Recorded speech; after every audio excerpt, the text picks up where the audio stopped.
All right, fellas. So, not too much new news in terms of the Knicks head coaching search. However, there is some little tidbits here that we will be going through. First being right here, Taylor Jenkins will be the first head coaching candidate to interview with the Knicks this week, reports Ian Begley.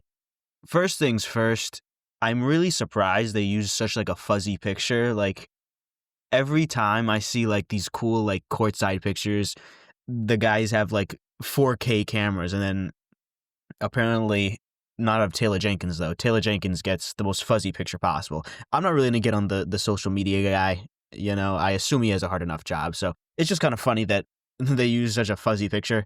But in terms of actual basketball, which is what we're here to talk about, not camera quality, Taylor Jenkins, I'm not going to pretend like I'm like fully locked in on the Memphis Grizzlies and I know exactly what it is that he, loves to do, what his flaws are.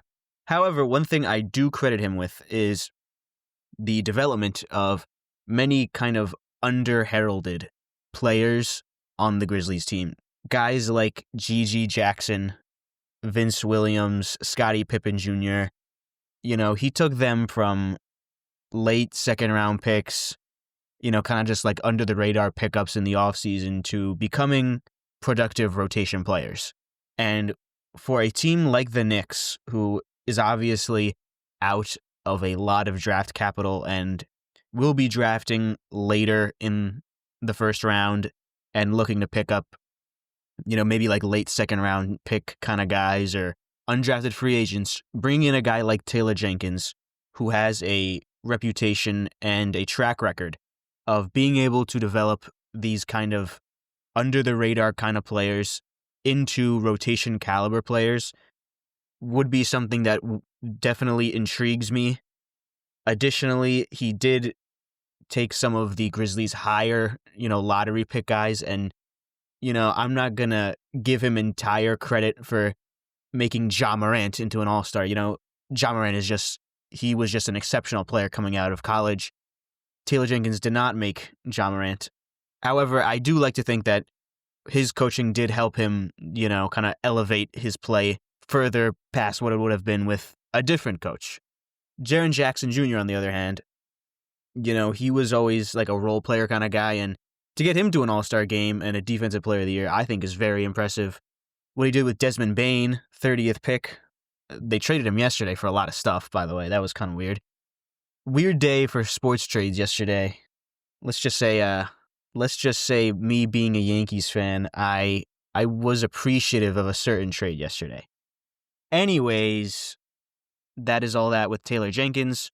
I think he would be a good hire. However, this is just the first guy. So whatever happens past him, we will see. As of now, Taylor Jenkins is, of course, the first interview candidate for the Knicks. Mike Brown will be interviewed later this week. Now moving forward to a old, candidate, Jason Kidd. Another report here from Ian Begley. There is still a possibility that Jason Kidd could join the Knicks. The door is not completely closed on the Knicks and Jason Kidd, per people familiar with the dynamic in Dallas. Other outlets reported as recently as last week that Kidd was still a possibility, and that remains the case as of Monday. I don't want to talk about the picture again, but I mean, just look at that shirt. Like, they definitely forced Jason Kidd to be doing this photo shoot. Like, why is the polo so ginormous? Like, why is the collar? Like, I imagine Jason Kidd is probably like a size large, extra large. He's a tall guy. That collar belongs on like a 7XL. It's just like, who designed this? Okay, that's not even saying anything of the giant M on the chest. Okay, this is just, I don't know, man. I understand it's like a retro thing, but I don't know. It's a funny picture. Okay, he was definitely not trying to do this. This was against his will. In terms of the actual report, again, I'm sorry for talking about the pictures. I don't know. I mean, if Jason Kidd wants to make a fuss and force his way to the Knicks, I guess he could do that. It's not impossible. However, I definitely anticipate that Jason Kidd will not be coaching the Knicks next year. I feel like at this point, he might do it to try and get, a new contract. He can be like, hey, give me a new contract or else I'm going to, make a stir out of it and I'll go public. And then Nico Harrison will just be like, fine, all right, I want you here. Here's the new contract. And that'll be that. So in terms of the Knicks, I don't once again anticipate Jason Kidd to be our coach. However, as previously mentioned, Taylor Jenkins is interviewing this week, so is Mike Brown. I'm sure they will bring in other candidates that I will talk about at a later date. So, once again, just stay patient. The Knicks are the only job opening, so they're going to take their time here. And at one point, we will have our guy, and hopefully it is the right guy.